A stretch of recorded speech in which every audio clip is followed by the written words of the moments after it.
A lot of companies are struggling to hire. What are smart companies doing? They're embracing older Americans. We're calling it Experience for Hire. I'm Lisa Ellen Smith, and this is Focus on Business.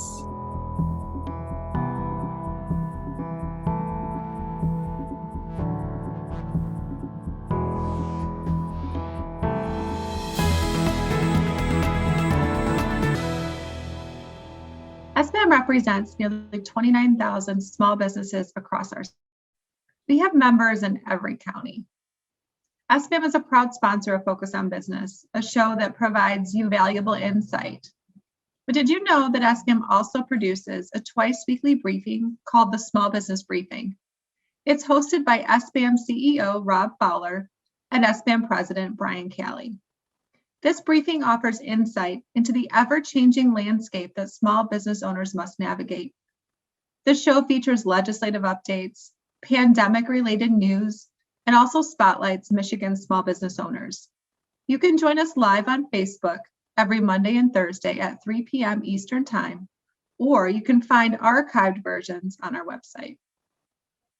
In addition to the briefing, SBAM's website contains a variety of resources and guides on everything from the latest trends, marketing and sales tips, legislative updates, and of course, HR and legal compliance. Visit sbam.org to see more or request to join our email list. Our team is here to help small business owners stay up to date on the issues that impact how you run your business. We hope to make your life a little easier. My guests today are Paula Cunningham, Michigan State Director of AARP, and Chris Holman, AARP Michigan State Volunteer President. Welcome. Thanks for being here. Good to be here. We've got a really exciting topic here because a lot of business owners are looking for good talent. So we're going to do a show today on Experience for Hire, but I want to just set the stage here because you guys are both from AARP. Now, in my mind, AARP is an organization that does certain things, but I think maybe it's changed a little bit. So why don't you tell us about the AARP today? Thank you, Lisa, and thanks for having Chris and I on. Chris and I have been partnering on business and all sorts of things for decades. So I'm just so delighted that he has said yes to chairing our board for AARP. He's done a phenomenal job. You're right. People still have a misperception about who AARP is and what we do. You know, folks still refer to us as the Association for American Association for Retired Persons. And believe it or not, we changed that name over 19 years ago. Yes, so it is just simply AARP, so like Cher or Oprah, it's just AARP. And if anything, that tagline that we use for real possibilities really defines who we are because there's so many possibilities when you are connected with AARP. Folks also think of us as a place where you can get insurance or discounts or life insurance and they love getting that car insurance when they rent a car and be getting that discount. We don't do any of that in the state office. That's all done through the foundation, through other arms of AARP.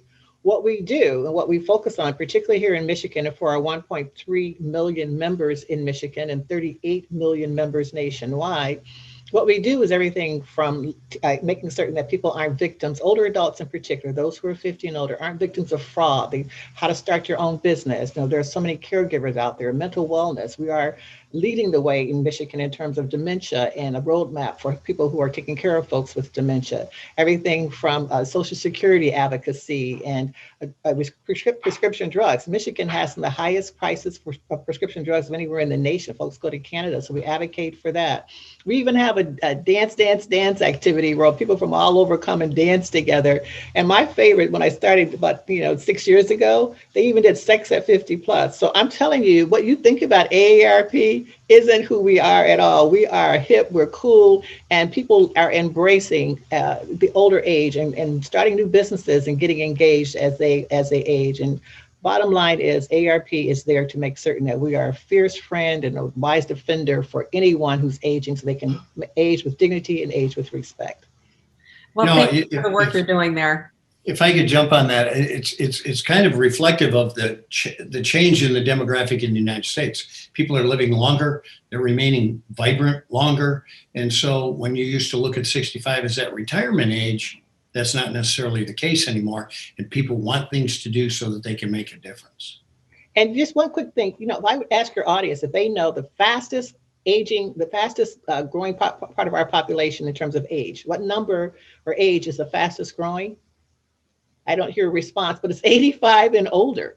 Yeah. 85 and older is the fastest growing segment of our population. So we want to make certain that when you get that age, you have financial security, you have choices in life, and all the things that are important to people as they age, and that you can stay in your own home for as long as you possibly can.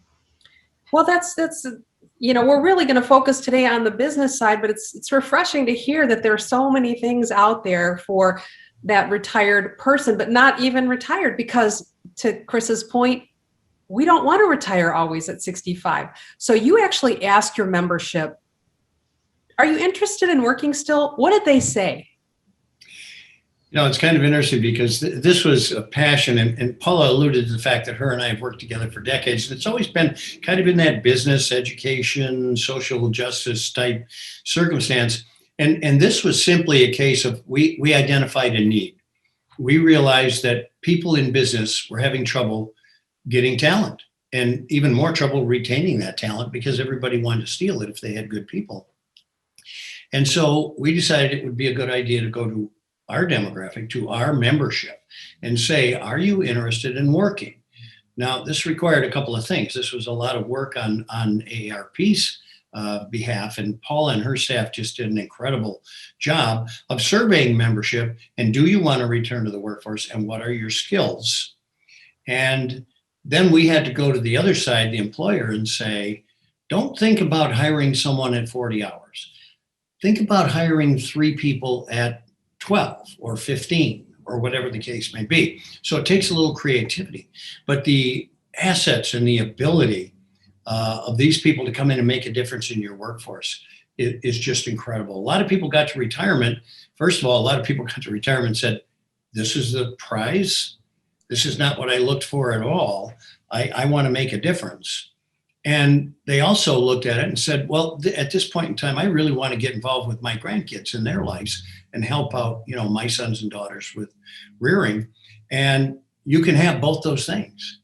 You can go back into the workforce, bring your skills, et cetera, on a part-time basis. It just takes the right employer. Yeah, I heard a statistic as well that half of all Americans retire with less than $1,000 in their bank account. Yeah. So many of these folks might really appreciate having some income as well.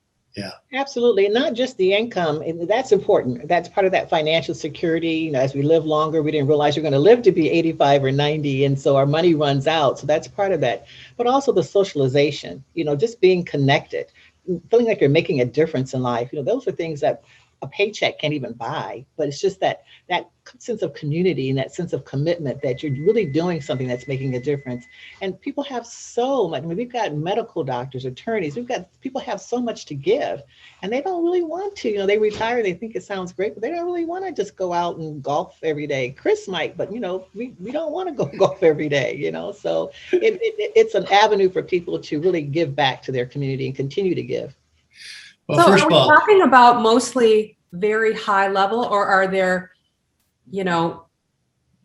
bus drivers and dishwashers? And is this construction workers? Are there all different types of folks, or are you very focused on just that higher level, white collar, highly credentialed? It's all over the board. It is all over the board. And the need, by the way, is all over the board as well. So you do need construction workers. We've needed construction workers all the way through COVID-19. But you need people who are security guards, maybe retired police people. You need people to work in the operating room, qualified nurses, et cetera, who got tired of the 40, 50, 60-hour weeks and would like to still do that. And another piece of this that Paula mentioned is that whole thought of getting up in the morning and knowing that you're going to make a difference. It's a matter of self-worth along with the socialization. It's looking in the mirror and saying, I'm getting up today because I'm going to help. I'm going to make a difference. And that gives you self-worth as well. And that I think that's really important to a lot of people who go into retirement and find out that now they're not necessary. And that's a scary place. And employers love hiring older workers because they're dependable, they're reliable, they don't have all the drama, they help to mentor some of the younger people. When Chris set up a meeting for us to go and talk with the MEDC, the Michigan Economic Development Corporation, they were all over this. He set up a meeting for us to go talk with the Detroit Chamber, and they were asking, this might be something you want to offer just to your members.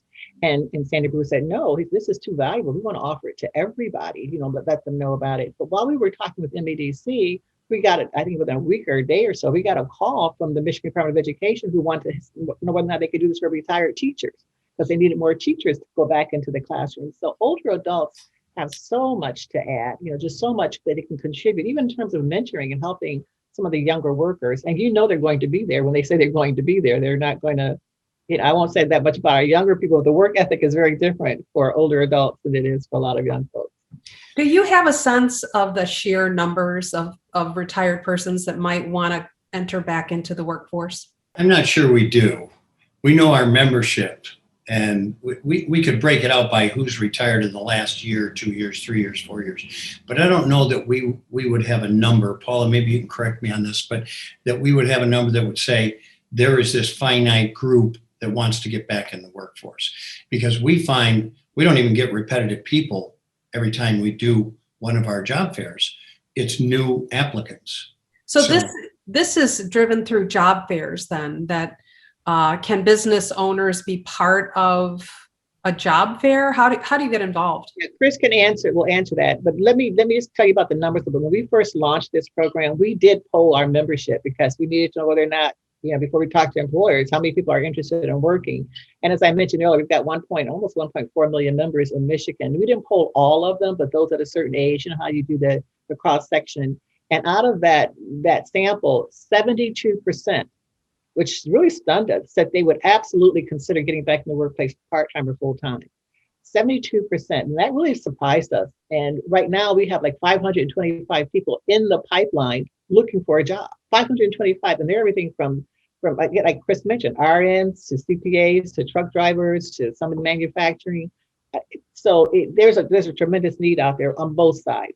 Chris, do you want to talk about the? Yeah, so Lisa, this is when we got started, we did go, as Paula said, to the Detroit Chamber. We went to MEDC. Stephanie Beckhorn over at the Employment Workforce Development Agency. Leo is involved now. And of course, the Capillary Michigan Works and the Michigan Works Association, all their members around the state, they usually will house these job fairs. So the point of this job fair is to match up our talent with companies who want to come and have a booth. And it's very cost effective for them because your HR person may be looking for a position, and to get 5 or 6 applicants in may take 2-3 weeks in some cases. This is maybe 4 or 5 interviews in one afternoon. So it's a very cost-effective, very fruitful thing for them to be involved in. And the other thing I wanted to mention about, you talk about the experience and the reliability of the older worker coming back in. You've got some other advantages. One of them is they, generally speaking, don't need health care. They're all set on that score. So you may find the overall cost of that package to be less. So there's a lot of cost effects that are positive in this whole program. And they're pre-screened. That's the good news. I mean, you're not getting someone, like, I don't know if they're qualified or not. We pre-screen them before but we work with MEDC to pre-screen them before their employer comes and wastes their time thinking, well, this person doesn't have the minimum qualifications. So, I mean, and there's no cost yet. Chris keeps saying, you got to do something about that, but there's no cost. So what are you screening for, Paula, when you say pre-screened? What does that mean? Well, the process is that we ask the folks that we send, and it's not just our members, but we send a notice. I said, there's a form. What are your top 3 or 4 skills, et cetera, et cetera. And then we ask the employer, what are you looking for? What are your top 3 or 4 areas that you're looking for? And then there's that cross match. So if you're looking for someone who is a good writer or someone who knows a little bit about a publisher or different software, and those are your top 3 or 4 skills, we will screen for that. If you want someone, you tell us you want someone 20 hours a week, we won't send you someone who only wants to work full time. So there's that kind of cross section, looking at, there's a system that allows us to do that, or allows MEDC to do that. And then we say, okay, here are 10 or 20 people that qualify for that particular position. So that's what we're screening for. We're screening for the connectivity between what the employer is looking for and what the potential employee has said, that the skill set they said that they have. Well, that is a tremendous time saver for HR people. Yeah. Yeah. Another added value here, frankly, is that with the Michigan Works Association and all their members in it, they also, if they find there's additional training needed, they have that facility. I mean, that's their job. They train workforce to match up with jobs. So it might be somebody that stepped out of the workforce 4 years ago. Technology has changed a little bit. We need to put them in some training to get them up to date. So that partnership has really worked out well too. I had no idea that all of this existed. It's pretty fascinating. Have your membership, have you done any kind of surveys now that folks have had the opportunity to have access to the program and get into it? Have you had any post I'm back in the workforce surveys? Yes. And, it just like with anything, once they're already in, they forget about pulling out the questionnaire, the evaluation. So that's not as robust as we like for it to be. And then there's some confidentiality from the employer part. But we do know that there have been over 100 people hired in just those 5 events, and they have been set in the employers. I'm going to put it this way. Every employer, we do survey the employers. Every employer who has participated, 98% said they would do it again. 98% said they would absolutely engage in doing this type of hiring again. But we found the one, just so you know, the one that said no was someone from a recruitment firm. And they were, trying to shortcut the system, but they were a headhunter kind of firm, and they're the only ones who said no because nobody came to them. But trying to jack the system for you. Yeah, otherwise it'd have been 100%. I still bummed about that. I wanted 100%, but you're like the Uber to the cab drivers. Right, exactly. You got it. Yeah, that's great. So I noticed also that there is a jobs board on the AARP website. Does this anything to do with that? Well, yes, and employers who are agreeable to hiring older workers. We don't want to send anyone to an employer. Then they say, they see the gray hair, they see the wrinkles, and they go, so we want to make certain that when we send someone to an employer, that they've already indicated that they are age friendly, that they will accept older workers. And once they've done that, once they've kind of gone through the questionnaire, they can actually be listed on our national AARP website as an organization that supports older workers. So if I'm applying to somewhere like a McDonald's who hires tons of older workers, but that's just one example, or like a particular hospital or medical facility, then my name can go on that national job board for AARP, which is a nice recognition because we get millions and millions of people visiting that job board every year. It looks very easy to use as well. I didn't get too far into it, but I'm going to recommend it to people that I know.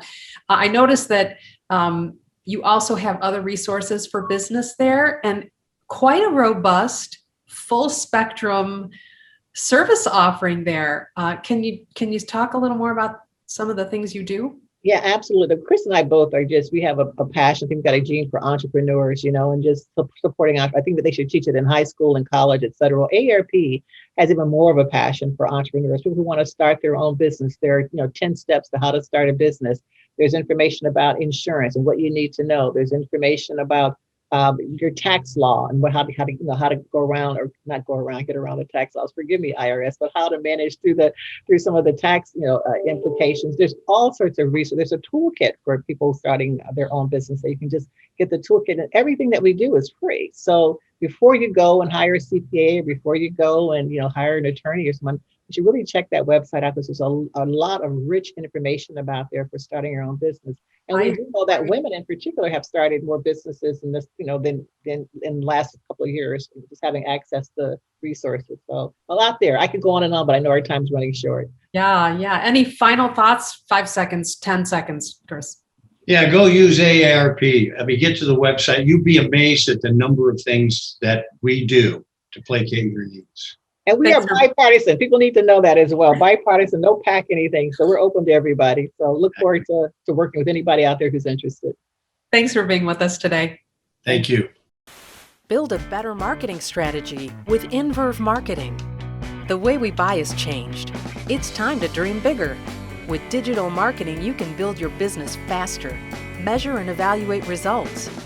Let us help you find your marketing superpowers with Inbound Marketing, driven by strategy with inspired creativity. Why not put some verve in your brand? Market and grow better with Inverve Marketing.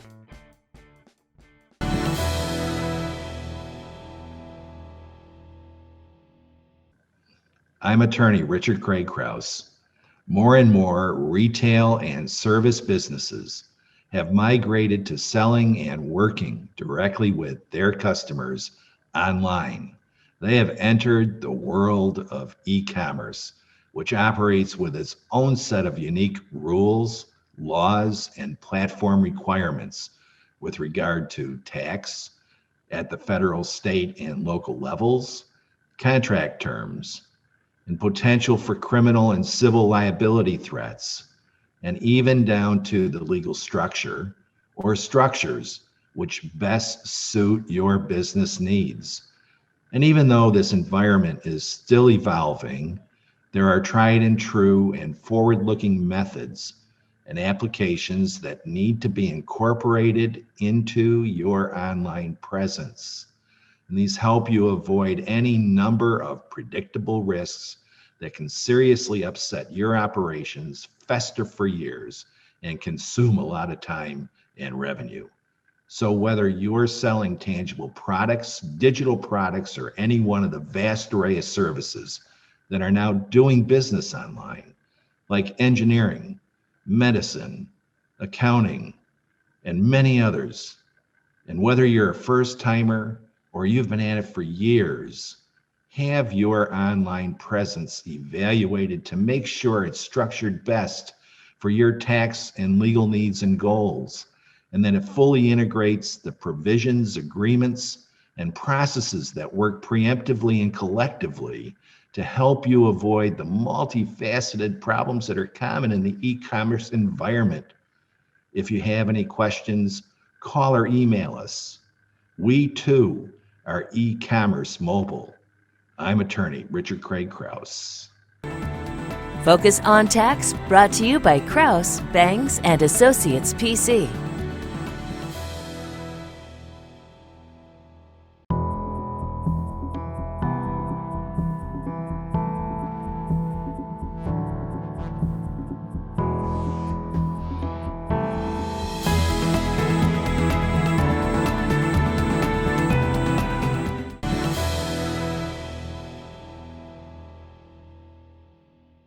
This is Denise Policello with Focus on Legal, and today we're talking about having a diverse, equitable, and inclusive workplace. And of course, DEI is the goal. You're saying to yourself, I have a DEI workplace, I'm a fair person, but do you truly? And if you don't, how do we get you there and still keep you risk averse? Well, the key is true objectivity, which you may not have from inside your own company. This is what I mean. Not having any policy and just assuming that you have a diverse workplace is just delaying the inevitable. But going way, way overboard and starting to just randomly hire people because they make your company physically look more diverse is going to have the opposite of the intended effect and will backfire on you. What I'm talking about is having a diverse and inclusive culture while maintaining objective practices and policies. Here's an example. When you go to hire, you want an ad that clearly incentivizes pulling people from a wide variety of backgrounds and cultures. And then when you go to actually make your hiring decision, you base your decision on objective criteria like education and qualifications and experience. Also make sure that you understand that diversity does not mean inclusion. Just because you may have a diverse workplace doesn't mean it feels inclusive. Do you still have antiquated policies that only recognize Christian holidays, for example? Now, I'm not suggesting that you close your business for all religious holidays on the calendar or you'll never be open, but maybe only on national holidays and then give floating holidays for individual religious observance, something like that. This kind of scrutiny is hard to do to yourself, and it's hard to get a lot of perspective on your own company from the inside. So Hire somebody from the outside who's an HR expert in this area, and do it soon. This is something you want to take initiative on. You do not want this growing as a grassroots movement in your own company. Being reactionary is never good risk management practice. So start today and don't handle this one on your own. Focus on Law, brought to you by Pochella and Associates, PLLC.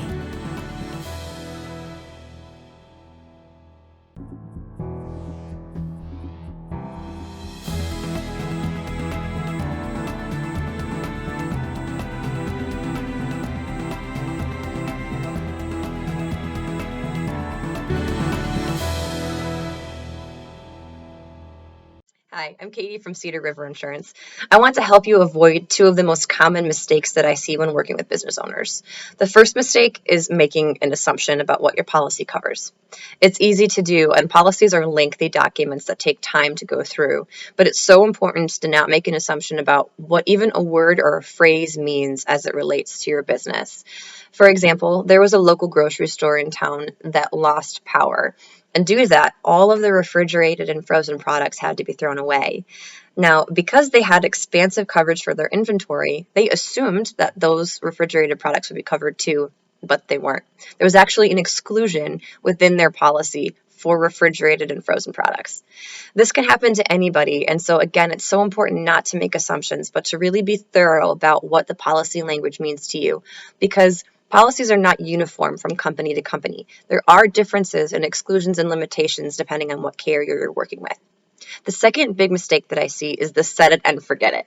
And it's easy to do. You set your policy up when your business starts, you get busy, you're adding products, you're adding volume, you're adding employees, and over time you think you have bigger problems to worry about than your insurance policy. But every time that you make a business change, there will typically be an insurance response.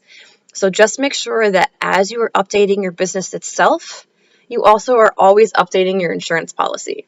It may not create any cost change at all, but it is something that could create a lot of loss later if it's not adjusted or adapted in time. So those are two of the biggest mistakes that I see. They happen to everybody. Just put on your calendar to have a check-in with your agent every 6 months or so to make sure that you are updating the policy with those business changes. Or anytime you make a change to your operation, product, location, etc., you're updating your policy too. Focus on Insurance, brought to you by Cedar River Insurance. Build a better marketing strategy with Inverve Marketing. The way we buy has changed. It's time to dream bigger. With digital marketing, you can build your business faster, measure and evaluate results. Let us help you find your marketing superpowers with inbound marketing, driven by strategy with inspired creativity. Why not put some verve in your brand? Market and grow better with Inverve Marketing. The executive producers of Focus on Business are looking for your stories. Stories from owners of established businesses that have come through amazing adversity, bucked the odds, found the next big thing. If you have a story, we want to hear from you. Go to our website and maybe we'll invite you onto the show.